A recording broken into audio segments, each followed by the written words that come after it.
War gods, Asuras. Asura is a kind of beings that refuse to listen to reason. They always have an explosive temper and constantly lose their temper at everyone. Asuras are ugly and unattractive beings. Male Asuras are extremely ugly and love to fight with others.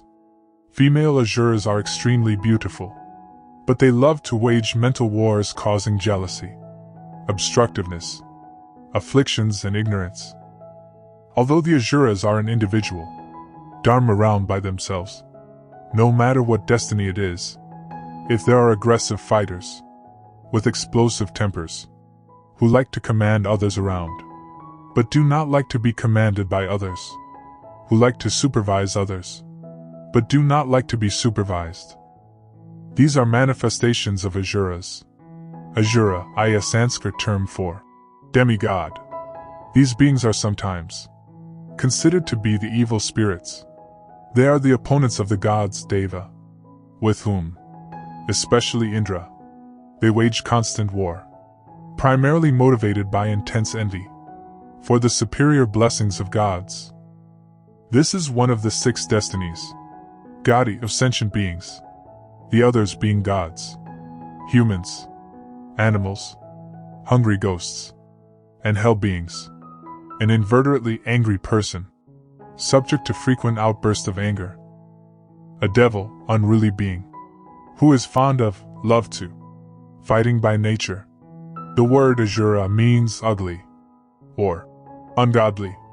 The spirits who fought against the Sura, who were benevolent gods, elemental forces, projections of the forces in man's mind. One of the 6 modes of existence. There are 2 ways of thinking about an Asura, lower and higher. In a sense of higher, or God mode of existence, Asura refers to the lower gods in the Deva realms, while in the sense of the lower, Asura refers to demons or evils, or enemies of the gods.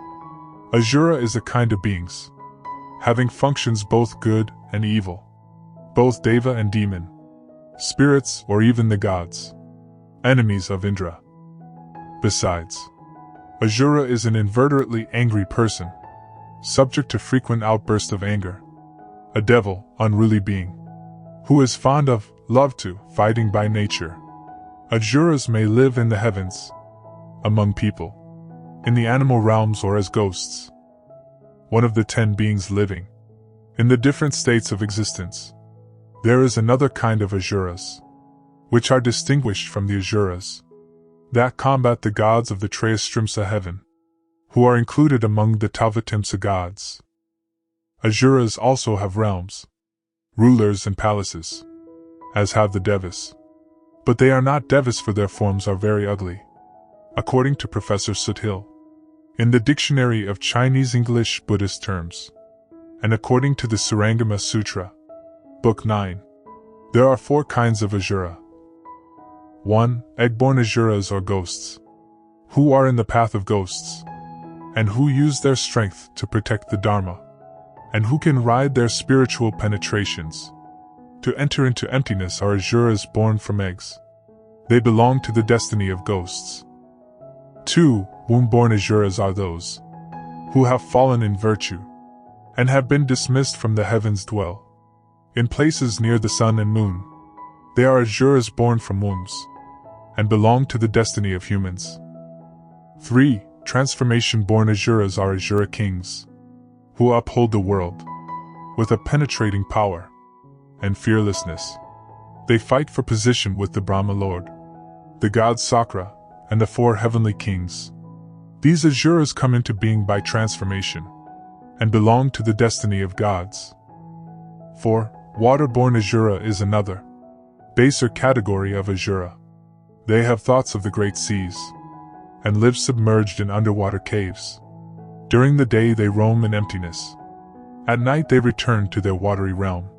These Asuras come into being because of moisture. And belong to the destiny of animals. According to other Buddhist traditions, Asuras are unruly beings that love to fight. Their name means ugly. It also means ungodly, because although some Asuras enjoy heavenly blessings, Nonetheless, they lack authority in the heavens. In fact, Asuras are those who like to dharmas and prefer performing offerings. However, they are hot-tempered, prefer to ridicule other people, thus born in this realm. There are 4 categories of Asuras in the 3 realms of existence. 1. Asuras in the path of ghosts, born from eggs and belong to the destiny of ghosts, who use their strength to protect Dharma, and can with spiritual penetrations travel through space. Asuras in the ghost realm always bully other ghosts. Even though ghosts refuse to listen to reason, there are evil and non-evil ghosts, but the evil ghosts are the most unreasonable among the unreasonable. 2. Asuras in the realm of animals. They are Asuras who belong to the destiny of animal. The Asuras in the animal realm tend to take advantage of the other animals. Snakes, eagles, wolves, tigers, and lions, for example, always wish to bite or eat other animals because they have Asura nature. 3. Asuras in the realm of humans. They are Asuras born from wombs and belong to the destiny of humans. Among people, Asuras can be good or bad. The good Asuras include military officials and soldiers, and the bad Asuras are bandits, gangs, thieves, and so on. They like to steal other people's belongings, seize other people's properties. They also like to beat or even kill other people. 4. Asuras in the realm of gods. They are Asura kings, who come into being by transformation and belong to the destiny of gods. They support Dharma with a penetrating power and fearlessness. They struggle for position with the Brahma Lord. In the heaven, Asuras wage war with the heavenly troops. From morning to night, they always try to find ways to overthrow Lord Chakra and seize the jewel throne. Human beings. In terms of matter, the Buddhist view of the origin of the universe is energy. In terms of the sentient beings, the force that produces them is that of the actions they have accumulated, which cause them to be reborn in that way. If a human being keeps the 5 basic precepts, he or she will continue to be reborn in the human path. People are neither completely good nor completely bad, but human beings are harmonious by nature and can get along with other people. If they were completely good, they would ascend to the heavens. If they were completely bad, they would become either animals, or hungry ghosts, or even fall into the hells. Human beings have both merits and offenses. Either their merit exceeds their offenses, or their offenses exceed their merit. When a person's merit is greater than his offenses, he will be born in a rich and respectable family, but with little merit and many offenses, he will be born into a poor and miserable family. Generally speaking, Buddhism believes that birth as a human being is one of the most ideal forms of existence, because it is conducive to cultivation. So compared to human beings, gods would in fact be considered inferior, even though gods may have some abilities that human beings do not have, such as some supernatural powers. In fact, the realm of gods is still a part of this world, where human beings also live, but that form of existence is less effective for cultivation of the Buddha Dharma. Human beings are living beings in this realm, have sharp or developed minds, capable of weighty moral and immoral action than any other living beings. The human realm is a mixture of both pain and pleasure, suffering and happiness. Bodhisattvas always choose this realm as their last existence, because it offers opportunity for attaining Buddhahood. The human realm is one of the 6 destinies, gati, within cyclic existence, samsara, into which beings may be born. The sentient thinking being in the desire realm, whose past deeds affect his present condition. Man occupies a very important place in the Buddhist cosmos, because he has the power of decision. Human life is a mixture of the happy, with a good dash of the bitter. the sentient thinking being in the desire realm, whose past deeds affect his present condition. Man occupies a very important place in the Buddhist cosmos because he has the power of decision.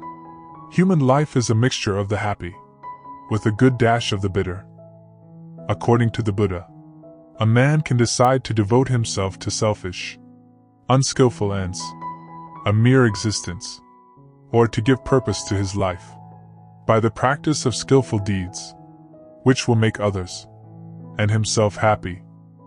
Still, in many cases, man can make the vital decision to shape his life in this way or that.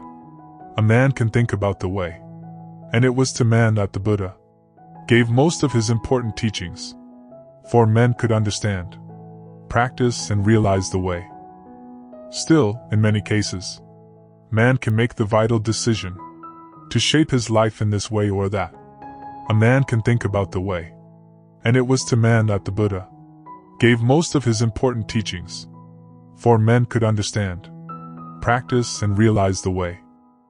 The opportunity to be reborn as a human being is so rare. Thus the Buddha taught, supposing a man threw into the ocean a piece of wood with a hole in it, and it was then blown about by the various winds and currents over the waters. In the ocean lived a one-eyed turtle, which had to surface once in 100 years to breathe.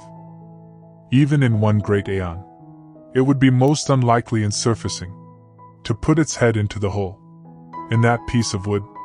Such is the rarity of gaining birth among human beings. If once one has sunk into the three woeful levels, or three lower realms. According to the Tibetan Mahayana Buddhism, there are four states of a human being's life. The birth state is said to be momentary, just at the point of conception. The next moment is the beginning of the prior time state, ranging from when the coarse body starts to form until death.